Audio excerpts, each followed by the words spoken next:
எல்லாருக்கும் வணக்கம். நம்ம லைஃப்ல கோவப்படக்கூடாது அப்படின்னு சொல்லி நம்ம நினைப்போம்.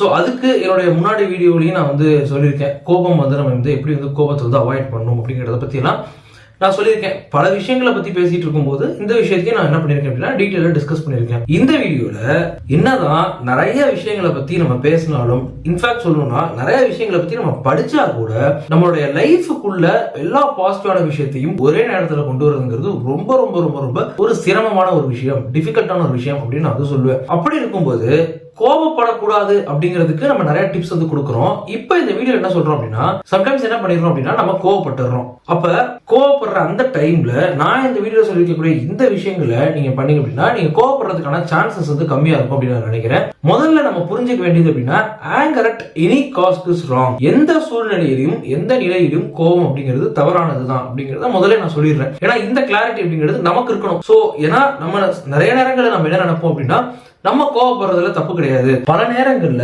பல சூழ்நிலைகள்ல நம்ம என்ன சொல்லுவோம் அப்படின்னா, எல்லாரும் நான் கோவப்படுத்திட்டாங்க, அதனால நான் கோவப்பட்டேன், என்னுடைய சுச்சுவேஷன் என்னை ரொம்ப ஃபோர்ஸ் பண்ணுச்சு, அப்படி இப்படி நிறைய காரணங்கள் நம்ம சொல்லிக்கிட்டே இருப்போம். கண்டிப்பா நீங்க நிறைய பேர் சொல்ல கேள்விப்பட்டிருப்பீங்க, இல்ல நீங்களே கூட அதை சொல்லியிருப்பீங்க. இது ரொம்ப ரொம்ப ஒரு தவறு. முதல்ல நம்ம செய்யக்கூடிய தவறு என்ன அப்படிங்கறத நம்ம புரிஞ்சுக்கணும். கோவப்படுறது அப்படிங்கிறது கண்டிப்பா தவறான ஒரு விஷயம் தான். ஒரு திருடன் தான் செய்யக்கூடிய அந்த திருடுற செயலை நியாயப்படுத்தினா எப்படி? சோ அந்த மாதிரி கோவப்படுறது தப்பு தான். அது எந்த சூழ்நிலையா இருந்தாலும் எந்த சுச்சுவேஷனா இருந்தாலும் தவறு தான். அது எந்த மாற்று கருத்தும் கிடையாது. அப்ப ஒரு சுச்சுவேஷனை கோவப்படாம நம்மளால ஹேண்டில் பண்ண முடியுமா அப்படின்னு கேட்டீங்கன்னா கண்டிப்பா முடியும்.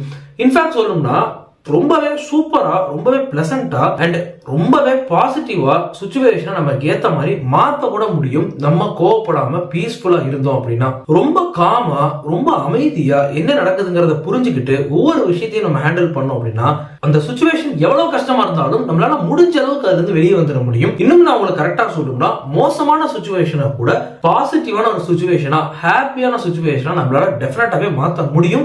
இது எனக்கு ஒர்க் அவுட் ஆயிருக்கு, கண்டிப்பா உங்க எல்லாருக்கும் ஒர்க் அவுட் ஆகும். சோ காமா பீஸ்ஃபுல்லா ஒவ்வொரு சுச்சுவேஷனையும் நம்ம அப்ரோச் பண்ணோம்னா அது நமக்கு தரக்கூடிய அந்த பாசிட்டிவான ஒரு இம்பாக்ட் அப்படிங்கிறது வேற. உங்களுக்கு கோபம் வருது அப்படின்னா அந்த டைம்ல கோவப்படுற நேரத்துல நம்ம என்னெல்லாம் பண்ணோம் அப்படிங்கறத பத்தி தான் பார்க்க போறோம். ஃபர்ஸ்ட் திங், பேசுறதுக்கு முன்னாடி திங்க் பண்ணுங்க. திங்க் பிஃபோர் யூ டாக் அப்படின்னு சொல்றாங்க. ஏன்னா ரொம்ப ஈஸி என்ன அப்படின்னா மத்தவங்கள நம்ம திட்டுறது அப்படின்னு நினைச்சுக்கிட்டு நம்ம என்ன பண்ணுவோம், கோவப்படுவோம். ரொம்ப ரொம்ப தப்பு. ஏன்னா ஒன்ஸ் நம்ம வார்த்தைகளை வச்சு ஒருத்தவங்களை ஹர்ட் பண்ணிட்டோம் அப்படின்னா அது ரொம்ப ரொம்ப கஷ்டம். அந்த காயத்தை சரி பண்றதுங்கிறது ரொம்ப ரொம்ப கஷ்டம். நம்ம பேசி மத்தவங்களை காயப்படுத்திட்டோம் அப்படின்னா அவங்க மனசு அதனால காயப்பட்டு அவங்களுக்கு பல வழிகளை நம்ம கொடுக்கறது மூலமா நம்மள நாமளே பாதிப்புக்குள்ளாக்கிக்கிறோம். மத்தவங்களுக்கு ஒரு பெயின் நம்ம தரோம் அப்படின்னா அந்த பெயின் நமக்கும் தான் வரும் அப்படிங்கறத நம்ம புரிஞ்சுக்கணும். ஒன்ஸ் நமக்கு கோவப்படுற மாதிரியான ஒரு சூழ்நிலை உருவாயிடுச்சு, கிரியேட் ஆயிடுச்சு, இல்ல நமக்கு கோபம் ஆங்கர் அப்படிங்கிறது வருது அப்படின்னாலே ஃபர்ஸ்ட் நம்ம பேசுறத நிப்பாட்டிடணும். அதையும் மீறி நீங்க பேசுறீங்க அப்படின்னா நல்லா யோசிச்சு பேசுங்க. என்ன பேசணுங்கிறத நல்லா யோசிச்சு சிந்திச்சு என்ன தேவையோ அதை மட்டும் பேசுங்க. இரண்டாவது, நான் ஏற்கனவே சொன்ன மாதிரி என்னதான் ஒரு சிச்சுவேஷன் ரொம்ப ஒரு பதட்டமான சிச்சுவேஷன் ஆயிடுது, கோவப்படுற மாதிரி நம்மள மாத்தக்கூடிய ஒரு சிச்சுவேஷனா இருந்தா கூட அந்த சிச்சுவேஷனை நம்ம பல நேரங்கள்ல அப்படியே கடக்க முடியாது. அந்த ப்ராப்ளமை நம்ம சால்வ் பண்ணாதான் அடுத்த கட்டத்துக்கு மூவ் ஆகிற மாதிரி இருக்கும். அப்ப நம்ம அந்த சிச்சுவேஷனை எப்படி இருந்தாலும் ஹேண்டில் பண்ணி தான் ஆகணும் அப்படிங்கிற ஒரு நிலைக்கு நம்ம வந்துருவோம். இதை கண்டிப்பா நீங்க எல்லாருமே ஃபீல் பண்ணிருப்பீங்க. அந்த சிச்சுவேஷனை ஹேண்டில் பண்ண தெரியாம தான் நம்ம என்ன பண்ணிடுறோம், கோவப்பட்டுறோம். அப்ப என்னதான் பண்றது, அந்த டைம்ல நம்ம என்ன பண்றது அப்படிங்கறத நான் சொல்ல வரேன். நீங்க பேச வேண்டியதை பேசணும், ஆனா கோவப்பட்டு பேசக்கூடாது. இதுதான் கான்செப்ட். அதாவது உங்களுக்குள்ள இருக்கக்கூடிய அந்த ஃபீலிங்ஸ, உங்களுக்கு தோணக்கூடிய அந்த சிந்தனைகள், தாட்ஸ ரொம்ப பொலைட்டா மத்தவங்க காயப்படாத மாதிரி பேசுங்க. மற்றவங்க காயப்படாத மாதிரி பேசும்போது நீங்க சொல்றத அவங்க டெஃபினட்டா கேட்கறதுக்கான வாய்ப்புகள் நிறைய இருக்கு, புரிஞ்சுக்கோங்க.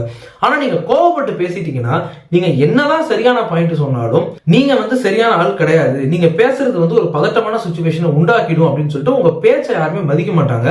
அதனால என்ன பாயிண்ட் சொல்லணும்னு நினைக்கிறீங்க, உங்களுடைய உணர்வுகளா இருக்கட்டும், நீங்க சிந்திக்கக்கூடிய சிந்தனைகளா இருக்கட்டும், தாட்ஸ் அண்ட் ஃபீலிங்ஸ் ரெண்டையுமே ரொம்ப பொலைட்டா, ரொம்ப பணிவா மத்தவங்கள்ட்ட கன்வே பண்ணுங்க. மூணாவது, ஒரு பிரச்சனை வந்துருச்சு அப்படின்னா அந்த பிரச்சனைக்கு நம்ம கோவப்படுவோம் இல்லையா? பட் அப்படி கோவப்படாம சொல்யூஷனை நோக்கி போங்க. என்ன ப்ராப்ளம், இதுதான் ப்ராப்ளமா, ரைட், இதுக்கு என்ன சொல்யூஷன் அப்படின்னு நினைச்சு அந்த சொல்யூஷனை நோக்கி நம்ம கண்டிப்பா அவசியம் போகணும். இதுதான் என்னால நம்ம வந்து புரிஞ்சுக்கணும். பெரும்பாலான பேர் என்ன பண்ணுவோம் அப்படின்னா, ஒரு பிரச்சனையில மாட்டிக்கிட்டோம் அப்படின்னா கண்ணாப்புல ரியாக்ட் பண்ண ஆரம்பிச்சிருவோம். கோவப்படுறதா இருக்கட்டும், இல்ல பதட்டப்படுறதா இருக்கட்டும், என்ன பண்றதுன்னு தெரியாம எதையாவது பண்றதா இருக்கட்டும், இப்படி எல்லாம் எதுவுமே பண்ணாம ஒரு ப்ராப்ளமேட்டிக்கான சுச்சுவேஷன் நமக்கு வந்துருச்சு அப்படின்னா ஜஸ்ட் ஒரு செகண்ட் ரிலாக்ஸ் பண்ணிட்டு அந்த ப்ராப்ளம் இதுதான் ப்ராப்ளம் அப்படின்னா அதுக்கான சொல்யூஷன் அப்படிங்கிறது கண்டிப்பா நம்ம கொஞ்சம் சிந்திச்சோம் அப்படின்னா ஒண்ணு அப்பயே நமக்கு ஃபுல் சொல்யூஷன் கிடைச்சிரும்.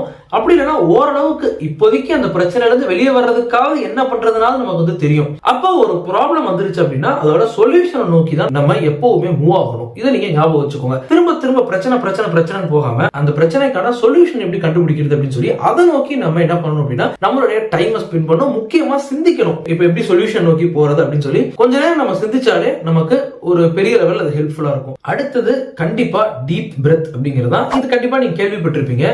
கோபம் வரும்போது நல்லா ஒரு டீப் பிரெத் எடுங்க. உங்களுக்கு கண்டிப்பா அது ஹெல்ப்ஃபுல்லா இருக்கும். லாஸ்டா கோவப்படும் போது தயவு செஞ்சு இதை பண்ணாதீங்க. ஒரு 2 பேர் இருக்கீங்க, உங்க 2 பேருக்குள்ள கோவப்படுற சிச்சுவேஷன் வந்துருச்சு அப்படின்னா நீ பண்றதுதான் தப்பு, நீ உன்னாலதான் எல்லாம் நடந்துச்சு அப்படின்னு தயவு செஞ்சு சொல்லாதீங்க. நீ பண்றது என்னால ஏத்துக்கவே முடியாது அப்படின்னு சொல்லாம எனக்கு இது சரியா படல, எனக்கு இது உடன்பாடு இல்ல, இந்த மாதிரி உங்களை பேஸ் பண்ணி எல்லாத்தையும் நீங்க சொல்லுங்க. ஆப்போனண்ட்டை நீங்க வந்து கம்ப்ளைண்ட் பண்றீங்க, குறை சொல்றீங்க, அவங்களுக்கு மூஞ்சுக்கு நேராவே சரியில்லை அப்படின்னு சொல்றீங்கன்னா அது இன்னும் அவங்களை ரொம்ப கோவப்படுத்திடும். ஸோ ஃப்ரெண்ட்ஸ், இந்த வீடியோல நம்ம வந்து கோவப்படுற நேரத்துல நம்ம என்ன விஷயங்கள்லாம் பண்ணணும் அப்படிங்கறத பத்தி ஓரளவுக்கு வந்து பார்த்தோம். ஸோ இன்னும் அடுத்தடுத்த வீடியோஸ்ல நம்ம பல விஷயங்களை பத்தி டீட்டெயிலாக டிஸ்கஸ் பண்ணோம். So by.